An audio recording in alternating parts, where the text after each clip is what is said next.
Hey guys, I hope you're all doing great. I wanted to just share my thoughts briefly with you on A Quiet Place 2. Whoa. John Krasinski.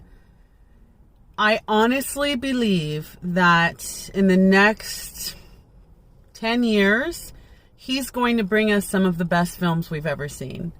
He is a phenomenal director. This movie is so good. It's so scary. Not only is it just good as a horror film, as a creature film, as a post-apocalyptic feel to it, he makes choices and he makes very fine decisions with his use of atmosphere. You see a lot of the monster in this movie. But every time the monster comes into the scene, whether he's jumping into the scene or he's creeping into the scene, he, she, or it, I don't know. It's amazing how he uses his atmosphere. He doesn't so much use shadows as he uses a reflection or how you're seeing the monster through something. And the choices that he makes make the film phenomenal. The filmmaking is so good. I mean, are you scared? Yes. And because of the music, Marco Beltrami composed the music for this film and for the first one. Kudos, my man. Kudos. You're scared and the monster's not on the screen. You don't know yet why you're scared. You're just freaking scared. And, I mean, of course, there's some jump scares in the movie, but for me, there's a few films, but this film particularly earns the jump scares. It's not just something popping out at you for no reason, just for like the sake of like, oh, this movie's scary and it's based in silence, so I'm going to scare you. No, he earns every single jump scare. Cillian Murphy, I hope I said that right. Wow, dude. I mean, I love Peaky Blinders. Loved him in Batman. The emotion that comes across. You feel the frustration of this world, the frustration of these past few months. What are these things?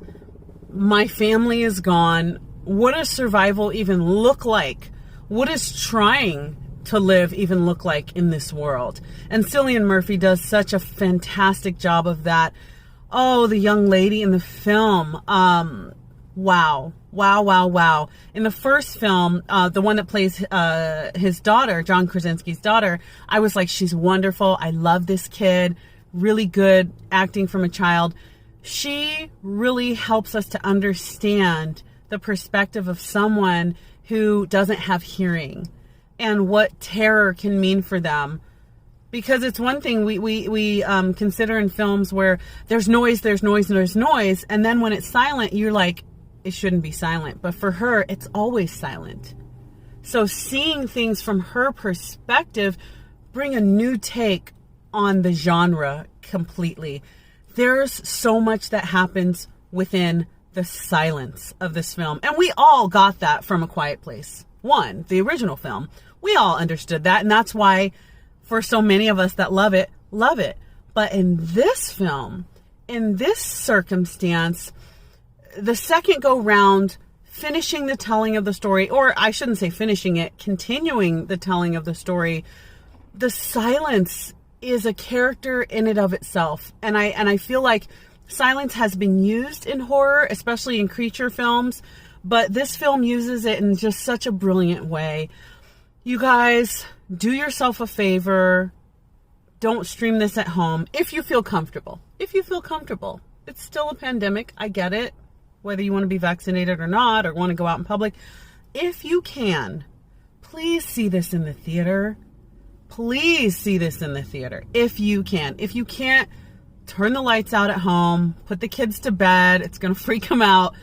And have some tea. Relax yourself first, because you are going to be on edge throughout the film. It was absolutely phenomenal. I don't even think I would say it was better than the first one. It just ups the ante of the genre of horror creature films altogether. I wouldn't say it's below the first film or better than the first film. I would just say it's a continuation of greatness. So kudos, John Krasinski, everyone involved. Great film.